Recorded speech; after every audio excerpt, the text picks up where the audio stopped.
And welcome back, everyone, to Cyrus Webb Presents here on Amazon Live. I'm your host, Cyrus Webb. Glad you all could join us once again. Appreciate you all being with us live, as well as those that will be tuning in via the replay. I have a great guest that's coming up for us today. We're excited to welcome attorney and author Lisa Bonner to our program today. She's an individual who's been able to achieve a lot in her own life, but in her new book that you guys can get right here on Amazon, she's helping you guys know how to find success for yourselves as well. The book is called The Legalities of Entrepreneurship. You guys can see it there. I have it on my Kindle device. I'm going to go ahead and highlight the Kindle edition on Amazon. You guys can get the Kindle edition and the print edition as well. We're going to highlight it for you guys as well. So make sure you guys do take a look at the book as we're going through. We're going to talk to Lisa not only about the writing of the book, but also what it's been like for her to already see the response to it and what she hopes you as entrepreneurs or aspiring entrepreneurs are able to take away from it as well.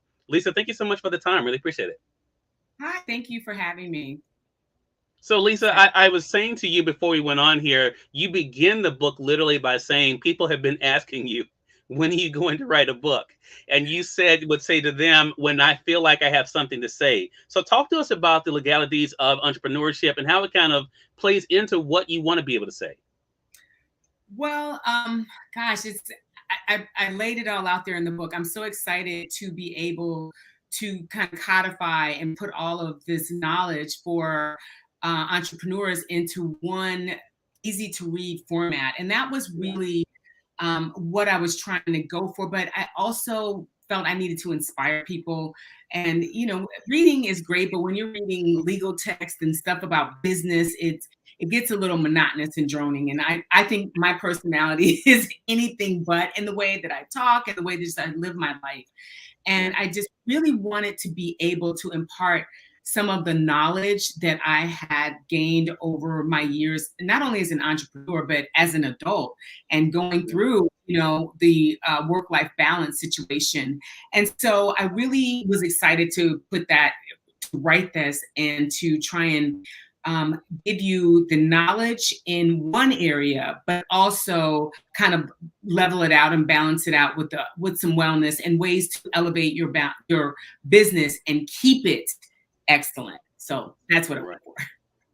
Lisa, I'm so glad you said it the way you did, because I think the interesting thing about you, and I noticed this when I was prepping for this segment, is you really are the great teacher for this, because not just in the information that you've gotten through your own professional journey, but as you were just saying, through the way you've lived your life. People have been able to see you even before this book and being able to take risks, to be able to take adventures, to be able to enjoy yourself along the way. And one thing I thought about with the book, The Legalities of Entrepreneurship, is yes, it's a lot of work, but you seem to also make sure that people know, don't lose yourself along the way. So I want to ask you, what helped you in that? Because you've achieved a lot of success in your life. What helped you to find that balance and to not lose who Lisa was as you kind of gained your success? That's an interesting question. I get that question a lot. And part of it, I was born this way, that part of it. And that's why I think entrepreneurs suits me so well, because I do have a very independent spirit, but I've also been the type of person that knows what I need to do and I do it. I don't need somebody standing over me. My mom was the one who had to tell me, go do your homework, go clean the room.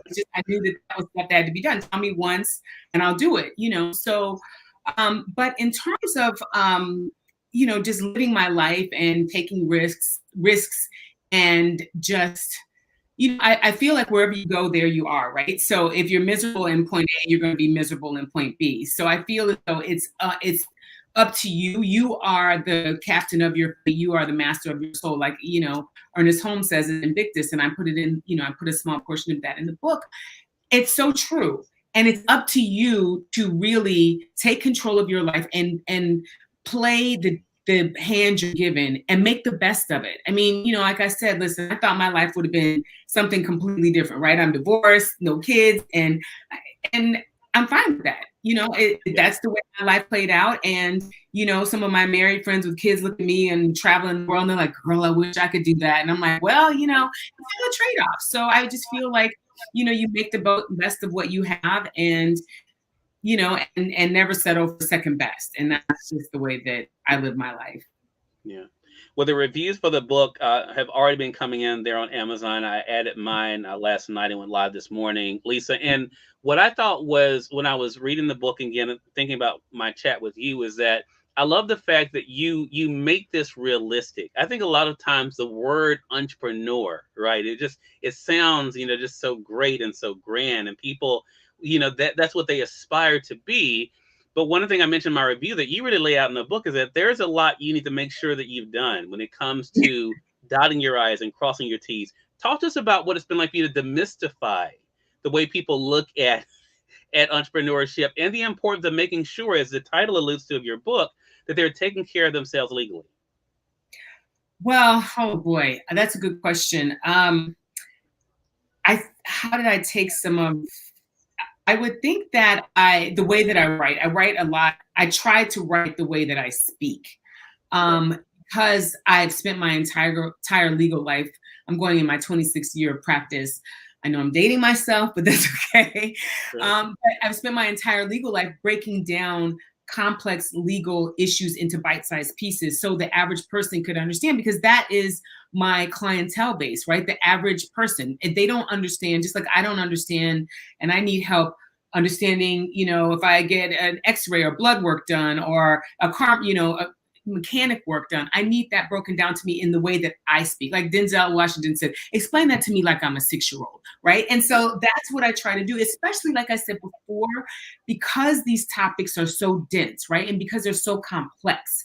And that was the chore. And I think that's where a lot of people get so intimidated by trying to establish their business, because you don't know where to begin. It's so much out there. Like, where do you begin? And I really thought about that when I was writing this book, and I was like, gosh, there's a million books on entrepreneurship out there, but literally I don't really see anybody talking about it. So I'm going to talk about it, and I'm going to write about it in the way that I speak, and I'm going to talk about it in the way that it should be done. It doesn't have to be daunting. It can be fun. It can be, you are in charge of your life, yourself, and other people's lives. But if you take it seriously and you work for yourself like you would work for somebody else or harder, you will be successful at this if this is what you want to do. Some people, just to be factual and speak a truism, aren't built for the entrepreneurial life. Just like I don't believe that I'm built to work in the confines of corporate establishment day in and day out. Right? I mean, I get that feel and that fix through my institutional clients and my corporate clients and working within their confines, but still having the flexibility to do what I want to do and live my life as I wanted to do it as an entrepreneur. So I want to be clear, it's not for everybody. But last thing I want to say on this topic is, it's not an either or proposition, right? A lot of people have side hustles. And that's what I wanted to talk about also, because these side hustles are blooming and blossoming into something that is making you money. Now the IRS is getting reports from, Cash App, PayPal, and these other third-party sources where we just, hey, I'm gonna send you $20 for my lashes. I'm gonna send you $20 for hair or trash pickup or mowing my lawn or what have you. That's gonna add up. That isn't, whether you have a full-time job or not, if you have a little side hustle, that money is now being reported to the IRS. So we need to talk about how you deal with that structure, lest you're going to be facing penalties and all that money that you work for will be eaten up in taxes. Right. Right. And that's why conversations like this, Lisa, are so important, and why a book like this is so important. I want to reset real quick and say, for those who are just tuning in, you're watching Cyrus Webb Presents here on Amazon.com, as well as, of course, to our friends at YouTube and those joining us on Facebook. We're joined today by attorney and author Lisa Bonner. She's the author of the book, The Legalities of Entrepreneurship. We're talking with her not only about the writing of the book, but also the living of her life and why it makes her best suited to be able to address this topic. For those joining us on Amazon, you guys will notice either beneath us or on the side of us, you'll notice both the print and Kindle editions of the book. Feel free to be able to click on those. You can be able to order yours while we're having this conversation. It won't take you away from us here. We're also going to let you guys know how to stay connected with Lisa. Lisa, this brings up a good point as we dive into the book here, because I want to talk about mentoring, one of the chapters you have. But you, instead of just calling them chapters, you have what you call, even as the title alludes to, tea time in the book. Talk to us about the legalities and how you came up with tea time. Well, that's interesting, because as I was saying, I didn't want just to drone on and on about entrepreneurship, because that could be boring.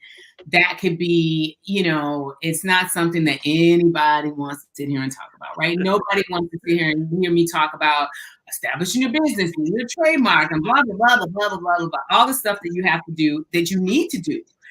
But I felt like if we broke it up And we talked about some of the challenges, the pitfalls, the day-to-day issues, and what can happen if you don't do this, what will happen if you do this, ways to elevate your business and make it great. And as I said in the preface, what I've been told time and time again is that my life is inspirational. And so that is my that is my time with the reader. I'm not a coffee drinker. I drink tea. I have not had a cup of coffee since 96. So it worked out. It worked out for me. I gave it up for tea. And so it's my tea time with the reader. And we just sit down and we have conversations like, you know, two old friends over a cup of tea or a glass of wine, like I said, after graduating from the School of Hard Knocks and just dealing with like, oh my God, you know? And so that is it. It's really, so it's different chapters to say, hey, I've been there. Hey, you know, like this is the way I didn't, you know, fall down this pitfall, this rabbit hole. Hey, this is how I built my business to be the successful brand that it is without advertising. So these are my time to really get into it and have one-on-one time with the reader and break up, like I said, all that otherwise legal business aspects that could be a little bit daunting. But even in those chapters, I try to break it down pretty easily in bite-sized pieces as well. And that definitely is the case on the chapter, the importance of mentoring. I want to read a little bit of what you say there, at least when we talk about it, because you're doing, I think, both aspects of it now in being able to give back, like you are with a book like this, but also you've taken advantage of. You say when you're starting or expanding your business, you are at times going to need to turn to someone for advice and guidance. By mentoring someone, just think of that as paying good karma forward, because those tables will always turn and you'll be the one looking for guidance at some point. There's so many people out there who are afraid to ask for help. How has that benefited you to realize where you needed that help, Lisa, and then to be able to pay it forward the way that you've been able to? Oh yeah, that's a good question. One of the things I don't like to do is ask for help, right? Because like I said, I'm, you know, Little Miss Independent, right? So that's something I really, really had to get over. And it really was people who were seeing something in me and seeing like how I carry myself, how I studied, what I'm talking to them about, and say, oh my gosh, like I need to introduce you to this person. So my first mentor, I talk about Stephen Barnes, was an accidental mentor, you know, through another party that we were mutually friends with. And at the time, Stephen was one of the biggest, and he still is, Black entertainment lawyers in the business. So to be introduced to him at such a young age and such at a nascent point in my career was like, wow, you know, and I would just sit there and I would just ask him questions. We would go out to lunch. I would come to his office all the time with, you know, with questions and things. So I learned from that, you know, and people really seeing my studiousness and seeing my ability to want to learn and poured into me. And I always felt like that was something that I needed to give back. And but you also, as I talk about, the mentor often becomes the mentee, because you are dealing with people that are not in your generation.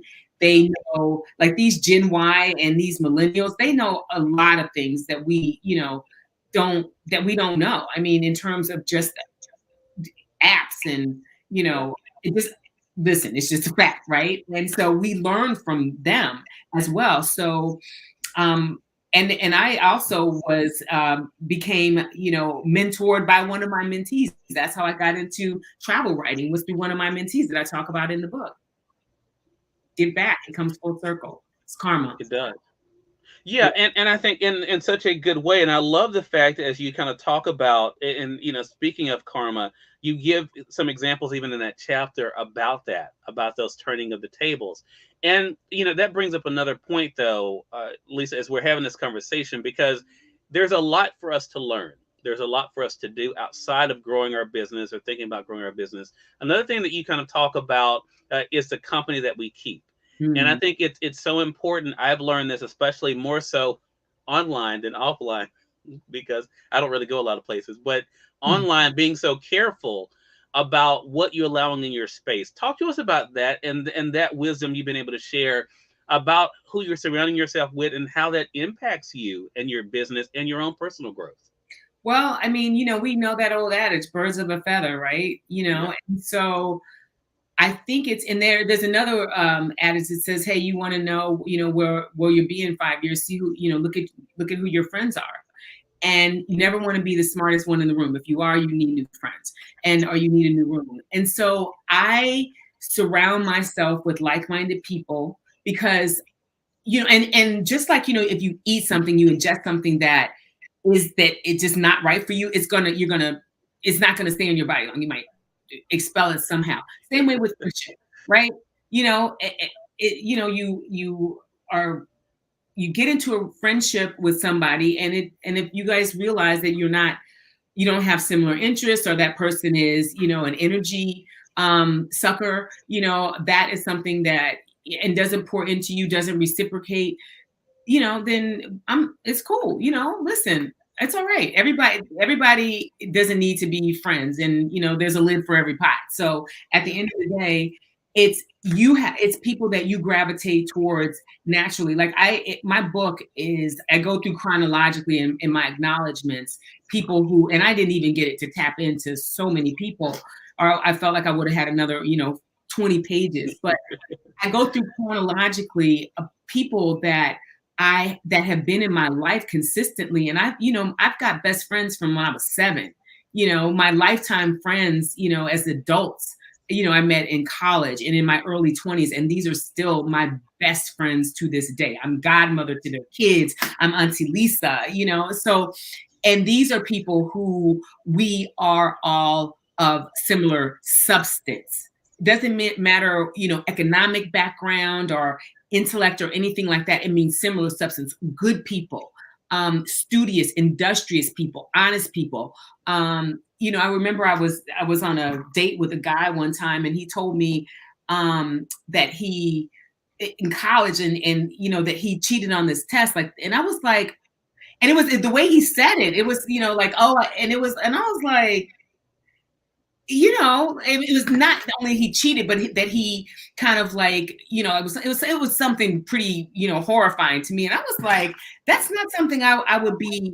And needless to say, we didn't go on a second or third date, but I was like, you're talking about cheating, and it's a badge of honor, and that doesn't sit well with me. So it's the little things, just pick up on those nuances, and that you're like, okay, and it serves you well, but your girlfriends are people, and your guy friends are your family, those are the people that are going to be with you. My friends from New York flew down to Atlanta, for my party, for my book party, release party here.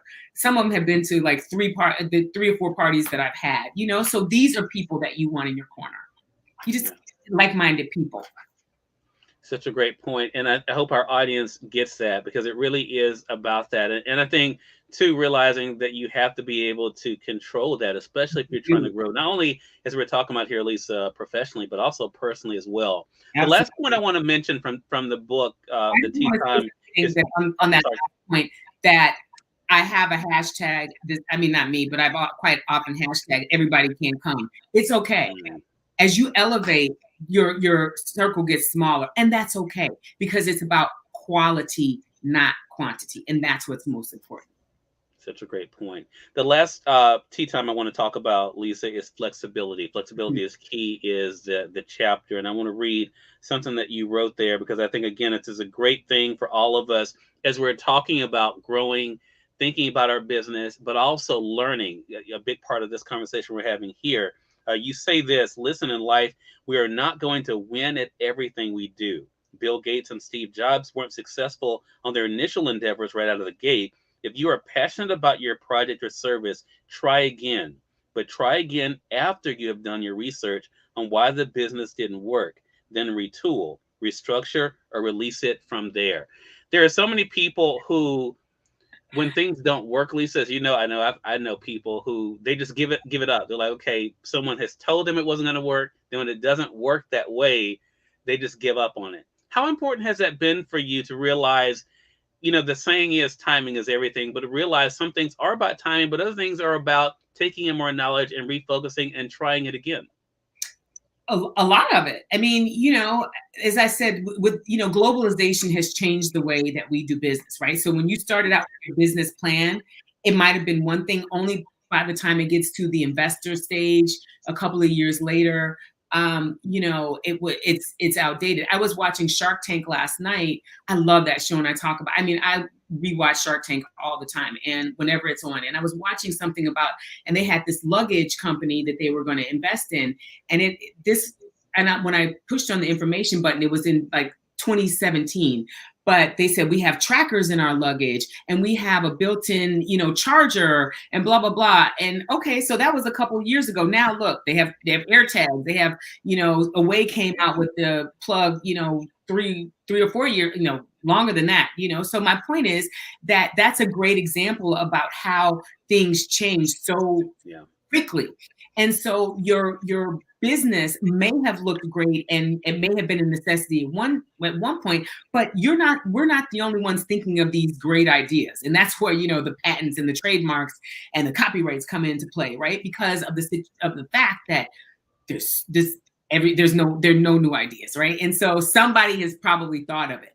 And so you need to be able to look and see, hey, what happened? Was my deck not good? Did somebody else beat me to the punch? What was it? And retool from there. And I give personal examples of how that's happened to me, in certain instances where I thought I had just the best ideas, and I had probably trademarked so many names and different things like that, and over the time.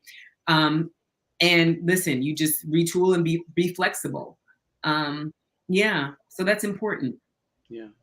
Lisa, what is your hope as people are watching this conversation with us? They're picking up the legalities of entrepreneurship, reading your own examples, but also looking at the tips and strategies that you share. What is your hope that this book does, regardless of where they might be on their entrepreneurial journey? Well, that's the beauty of the book. It is for anybody who on an entrepreneurial journey, right? Whether you just want to turn to a chapter and reference, what type of company or entity should I establish, or whether I need what's the difference between a trademark and a copyright, or whether you're just, wanting to know about the entrepreneurial journey. There is something in there for everybody. And my mom is been retired. She's in her 80s, and she was reading the book. And she was saying, and this is something that I've heard from so many people, it's not just for entrepreneurs. There's practical advice in there for everybody. And that's what the Tea Time is about. So, and people read it from cover to cover because it reads like that, right? And that's the way that I wanted it to be. I wanted it to be where you can pick it up and you can just use it as a reference book, or you can read it on the plane. It's what, 100 and something pages. It's dense reading, but it's light reading, right? And so I would hope that everybody would try to read from the perspective in which they need it, right? Whether it is as a reference book or whether it's something you want to read from cover to cover. And my hope is that you enjoy it and you leave reviews on Amazon. That's most important. Leave a review. Right, exactly. Definitely encourage them to do that. Again, everyone, attorney and author Lisa Bonner has been our guest. The Legalities of Entrepreneurship is the book that we've been discussing today. As I mentioned, I have mine on my Kindle device here. That's what I've been referencing. But you all can get it in print as well. So I'm going to go ahead and highlight the print edition for you guys. You all can get it there for $18.99, or you can be able to get the Kindle edition for $9.99. Both of them right there. All you have to do is click right there on Amazon, be able to get it for yourself. And Lisa, how can they stay connected with you?